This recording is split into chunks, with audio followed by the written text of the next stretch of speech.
और आप देख रहे हैं एसपीएन 9 न्यूज और स्वागत है आप सभी दर्शकों का मेरे खास प्रोग्राम सुबह की शुरुआत सकारात्मक खबर के साथ। जी हां, सकारात्मक खबर में आज मुद्दा जुड़ा है अनुप्रिया पटेल वर्सेस अखिलेश यादव। अब आप सोच रहे होंगे कि मैं अनुप्रिया पटेल और अखिलेश यादव का मुकाबला क्यों करवा रही हूं। देखिए, महिला सशक्तिकरण की बातें हमारे देश में बहुत होती हैं, राजनेताओं की कमी नहीं है। महिला राजनेता बढ़ चढ़कर सियासत में हिस्सा ले रही हैं और अपना नाम भी बना रही हैं और ऐसे कई नेताओं के नाम भी शामिल हैं इस लिस्ट में।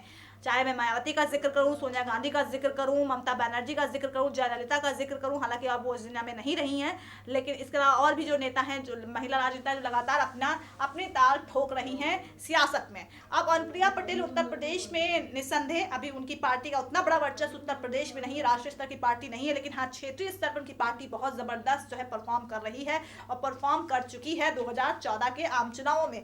और यही वजह है कि इस बार अनुप्रिया पटेल बीजेपी से एकदम कांटे की टक्कर में कि हमें इतनी सीटें चाहिए तभी हम आपके साथ गठबंधन में रहेंगे, नहीं तो नहीं रहेंगे। अब ऐसे में एक खबर सामने आई है कि आजमगढ़ से अखिलेश यादव चुनाव लड़ सकते हैं लोकसभा का। मुलायम सिंह फिलहाल वर्तमान में यहाँ से सांसद हैं।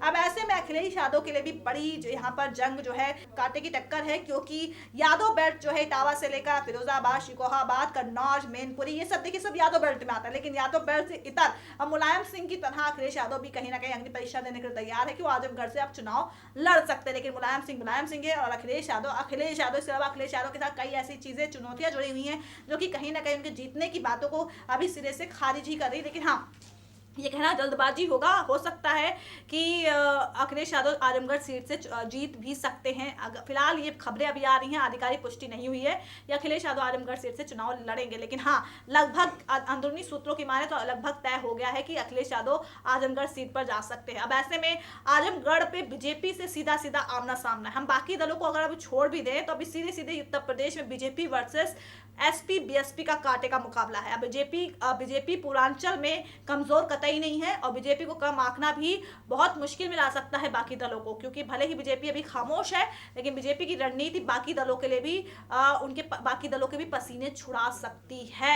अनुप्रिया पटेल का जिक्र मैंने इसलिए किया क्योंकि उनकी अपना दल असनाम की पार्टी है, केंद्रीय मोदी सरकार में वो मंत्री भी हैं और जिस तरह से उनकी पार्टी का वर्चस्व, फिलहाल वो 2 सीटों पर चुनाव लड़े थे 2014 में, लेकिन अब 7 की मांग कर रहे हैं और ऐसे में उनका अच्छा खासा वर्चस्व, मिर्जापुर से सांसद है अनुप्रिया पटेल और कहा जाता है पूर्वांचल में उनकी पार्टी का बहुत अच्छा खासा दबदबा है। और इसी बात को बलबूते इस बार बीजेपी जो है कहीं ना कहीं अनुप्रिया पटेल को अपने साथ किसी भी कीमत पर लेके आई है। सीटों का किस तरह से आकलन करती है बीजेपी ये नहीं मालूम, लेकिन हाँ, अनुप्रिया पटेल अगर बीजेपी के साथ आती हैं, एनडीए के गठबंधन में आती हैं, तो सीधा सीधा फायदा बीजेपी को हो सकता है और अखिलेश को करारी मात मिल सकती है।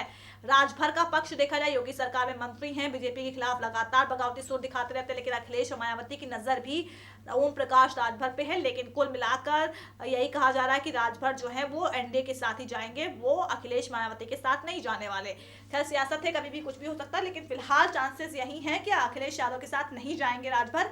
लेकिन हाँ, आजमगढ़ सीट पर मुकाबला बहुत दिलचस्प है क्योंकि वहां से ही ताल्लुक रखते हैं जो हैं मुख्तार अंसारी, बाहुबली जो है मुख्तार अंसारी। तो ऐसे में कुल मिलाकर अनुप्रिया पटेल अगर मिर्जापुर की सीट छोड़कर आजमगढ़ की सीट से ताल ठोकती हैं, मैं हालांकि ये अभी बहुत बड़ी बात हो रही है, लेकिन अगर उनका पूर्वांचल में दबदबा है तो ऐसे में हम इस बात को भी दरकिनार नहीं कर सकते हैं कि अनुप्रिया मिर्जापुर सीट छोड़कर आजमगढ़ से भी ताल ठोक सकती हैं और ऐसे में कहीं ना कहीं पूरा फायदा मिल सकता है अनुप्रिया पटेल को। या फिर अगर अनुप्रिया इस सीट से चुनाव नहीं भी लड़ती हैं तो उनकी पार्टी के साथ अगर बीजेपी गठबंधन करने में इस बार कामयाब हो जाती है, अनुप्रिया को बनाने में कामयाब हो जाती है, तो आजमगढ़ सीट पर भी बाकी सीटों की तरह मुकाबला बहुत दिलचस्प देखने को मिल सकता है और बीजेपी शायद इस सीट को फिर से अपने खाते में दर्ज करा सकती है, क्योंकि 2014 में तो फिलहाल ये मुलायम सिंह यहाँ से जीते थे, लेकिन